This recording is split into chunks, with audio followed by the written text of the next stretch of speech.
Hello, everybody. This is me, Nitin Roda, and I welcome you all to this very beautiful channel, Hello Physics. आज का जो session है, this is not a regular session. This is gonna be a special session जो कि जिसमें हम basically ये देखेंगे कि फिजिक्स जो है वो वर्क कैसे करती है। Okay? और आने वाले दिनों में मैं काफी ऐसे सेशंस लेके आने वाला हूँ जो कि इस सीरीज के अंडर होंगे that how physics works. Okay, so series का जो सबसे पहला मैं लेक्चर लेके आ रहा हूँ, वीडियो लेके आ रहा हूँ, that is today how Starlink will change the internet. Internet जो हमारे पास अभी पहुंचता है वो कैसे पहुंचता है, that is through optical cables. These are the optical cables जो पूरी दुनिया को कनेक्ट किया हुआ है, और समुद्र में ऐसी ऑप्टिकल केबल्स बिछी हुई हैं ढेरों सारी, जिससे इंटरनेट हमारे पास पहुंचता है। Right, this is one way of reaching of internet जो हमारे पास पहुंचता है। दूसरा वे है कि जियो स्टेशन सैटेलाइट के थ्रू। राइट, मान लो यूएस से अगर यहाँ पे कोई डाटा आना है तो पहले आप जियो स्टेशन सैटेलाइट की तरफ उस डाटा को पहुंचाओ और वहां से रिफ्लेक्ट होकर हमारे पास आ जाए, हमारे पास रिसीवर है, वहां से हमारे पास आ जाए। This is other way. दोनों में ही एक छोटी सी दिक्कत है। दिक्कत क्या है कि जो ऑप्टिकल केबल्स हैं वो बहुत जल्दी डैमेज हो जाती है। ओके, तो इनकी मेंटेनेंस रिक्वायरमेंट बहुत ज्यादा होती है।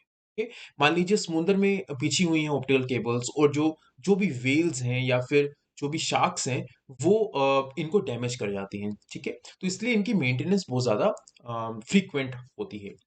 Whereas geo station satellites के थ्रू अगर आप इंटरनेट प्रोवाइड करते हैं तो जियो स्टेशन सैटेलाइट्स 35,000 की हाइट पे है, 35,000 किलोमीटर की हाइट पे है, और वहां से रेज जाके अगर वापस आती है तो उसमें लेटेंसी बहुत ज्यादा हो जाती है, इंटरनेट जो है वो स्लो हो जाता है। ओके, उसमें टाइम डिले आ जाता है, तो वो भी हम नहीं कर सकते। तो इसलिए एक नया तरीका, स्पेस एक्स नाम की कंपनी, आपने सुना होगा स्पेस एक्स, एलोन मस्क की जो कंपनी है, this is a new way of providing the internet, जो कि 2020 में स्टार्ट हो चुका है कनाडा में, और यूएस आर्मी को भी इसी के थ्रू इंटरनेट प्रोवाइड किया जा रहा है, और 2025 तक आप और मैं और इंडिया में और बाकी वर्ल्ड में भी काफी सारे लोग इसको यूज करने लग जाएंगे। ओके, तो हम आज का सेशन हम इसी के ऊपर डेडिकेटेड है कि इंटरनेट का फ्यूचर क्या है, कैसे हमें इंटरनेट जो है वो मिला करेगा आज से 5 year down the line. So these are the Starlink satellites. ये स्टारलिंक सैटेलाइट्स, इनका नाम है, इस प्रोजेक्ट का नाम है स्टारलिंक सैटेलाइट्स।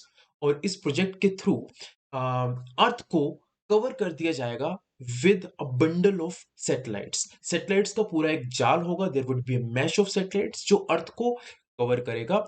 और ये सैटेलाइट्स का जो नंबर होने वाला है that is 12,000। Can you imagine, 12,000 satellites पूरे अर्थ को कवर कर लेंगी टिल 2025, 5 साल के अंदर अंदर, और इसी के थ्रू हमें इंटरनेट मिला करेगा। थोड़ी देर पहले मैंने बोला कि जियो स्टेशन सैटेलाइट्स के थ्रू जब इंटरनेट जो है वो टाइम डिले हो जाता है, उसमें स्लो हो जाता है, तो ये भी तो सैटेलाइट्स हैं। ये बहुत ही पास वाले सैटेलाइट्स हैं, हम ग्रेविटेशन में पढ़ते हैं नियर अर्थ सैटेलाइट्स।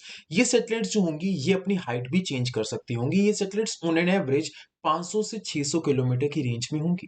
तो 500 के 600 किलोमीटर की रेंज में अगर वेव्स जाती हैं और वहां से आती हैं, या फिर 35,000 किलोमीटर दूर जाती हैं, so obviously there is a big difference, right. So इनके थ्रू इंटरनेट हमें प्रोवाइड होगा। नाउ ये सारी सैटेलाइट जो हैं ये इंटरलिंक्ड हैं, ये एक दूसरे से कनेक्टेड हैं, connected by obviously electromagnetic waves. तो ऐसा नहीं है कि सबके पास ही इंटरनेट है, इन सबके पास इंटरनेट नहीं है। इंटरनेट जो होता है वो डाटा सेंटर्स में है। बेसिकली डाटा को अ, किसी एक जगह पे जो डेटा है उसको हमारे पास पहुंचाने के लिए ये सारे जो हैं ये इंटरलिंक्ड होती हैं।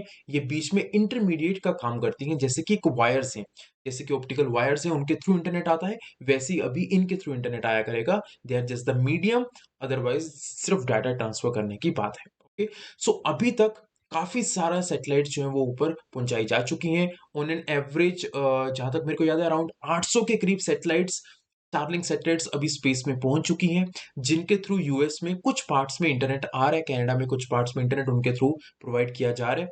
वेयर एज 12,000 सैटेलाइट्स के थ्रू पूरे वर्ल्ड को इंटरनेट प्रोवाइड किया जाएगा 5 ईयर डाउन द लाइन। ना ये सब चीजें कैसी होंगी वो एक वीडियो के थ्रू मैं आपको बताने जा रहा हूं। ओके, सो जो भी सैटेलाइट्स, ये सैटेलाइट्स हैं, सैटेलाइट्स का मैश है, एक एक करके सब सैटेलाइट्स को ऊपर पहुंचाया जा रहा है। ठीक है, ये जो एक एक करके सैटेलाइट्स को ऊपर पहुंचाया जा रहा है, this is again by SpaceX. SpaceX का अपना एक रॉकेट है, उसके थ्रू ही ये सारा काम हो रहा है, राइट।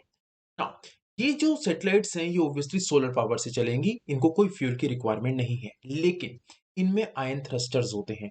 वो आयन थ्रस्टर्स क्या करते हैं, आपने शायद आयरन मैन देखा हो, आयरन मैन में यहाँ पे एक आयन थ्रस्टर लगा होता है जिससे वो बेसिकली उड़ता है, जिससे उसको पावर मिलती है, right.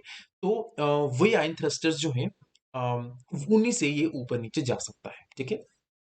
These are the rockets जिनके थ्रू इनको ऊपर पहुंचाया जा रहा है। हर एक सैटेलाइट जो होगा वो बाकी के अपने सराउंडिंग 4 और सैटेलाइट से कनेक्टेड होगी, और इस तरह से the next satellite would be again connected to the other 4। इस तरह से ये पूरी जो है, ही इज एलोन मस्क जिसका ये पूरा आइडिया है, and this is how it's gonna be. This is the mash जिसके थ्रू हमारे पास इंटरनेट जो है वो चलेगा, राइट।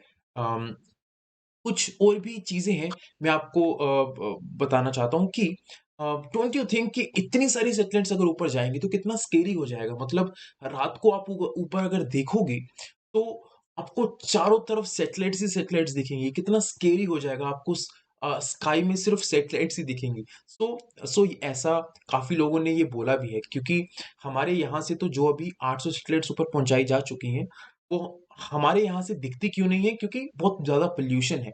और जहाँ पे पोल्यूशन नहीं है, जिन कंट्रीज में, फॉर एग्जांपल कनाडा, वहां से यू कैन इजीली सी ये सैटेलाइट जो हैं ये जा रही हैं। इनफैक्ट सबसे पहले पेज पे जब मैंने वीडियो स्टार्ट किया, सबसे पहले पेज पे जो आपको दिख रही थी वो सैटेलाइट्स की एक लेन जा रही थी, दोज वर दो सैटेलाइट्स ओनली। सो ऑब्वियसली ये होने वाला है, but what Elon Musk says is कि इसकी हमें आदत पड़ जाएगी। तो this is not a big thing, but the biggest discussion जो होने वाला है वो ये है कि जब ये सैटेलाइट्स खराब हो जाएंगी तो क्या होगा। ऑलरेडी ऑलरेडी कुछ सैटेलाइट्स हैं। अब तक अगर हम स्टारलिंक की बात ना करें, नासा ने और बाकी जो वर्ल्ड में 5-6 और, for example ISRO, NASA, Russian space centre है, चाइनीज है, जापानीज है, तो ये इन सब ने मिलकर अभी तक 9,000 सैटेलाइट स्पेस में लॉन्च कर दी है आज तक। उनमें से सिर्फ 2,000 ही वर्किंग है। बाकी सब जो है वो सारी की सारी डैमेज हो चुकी हैं, और जब वो डैमेज हो जाती हैं तो डैमेज होने के बाद वो स्पेस में ही रह जाती हैं, और स्पेस की डेब्रीज, स्पेस में गंदगी फैलाने लग जाती हैं।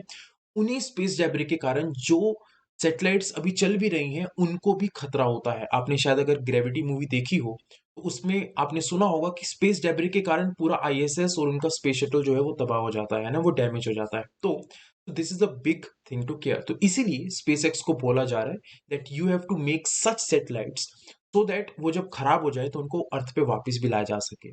जो उसमें आयन थ्रस्टर्स लगे हुए हैं वो यही काम करेंगे। वो हाइट्स को भी चेंज कर सकते हैं, और जब सैटेलाइट्स खराब हो जाए तो उनको वापस भी लाया जा सकता है। Everybody, this is the space debris.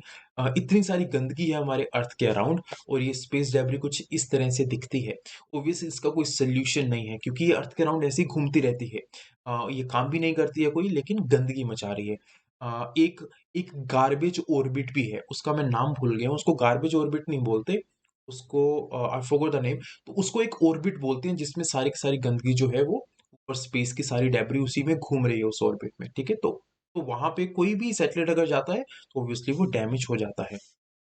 I hope आपको आज के सेशन से कुछ नए इंसाइट्स मिले होंगे। मैं ऐसे और सेशंस लाता रहूंगा एवरीबॉडी। मैं कुछ चीजें आपको और बताना चाहता हूँ दैट हमारे कुछ नए बैचेस स्टार्ट हो रहे हैं। अर्ली राइज बैच अन अकेडमी पर स्टार्ट हो रहे हैं 15th ऑफ जैन को। these top faculties would be teaching you guys in that batch. Abhyas batch है जो again the same date 15th of Jan को स्टार्ट हो रहा है for NEET 2021। 5 faculties would be teaching you guys, and Ummeed batch already start हो चुका है 3rd Jain को। These 4 faculties, amazing faculties would be teaching you guys, and then target NEET 21 batch. ये सारे बैचेस नीट के लिए हैं।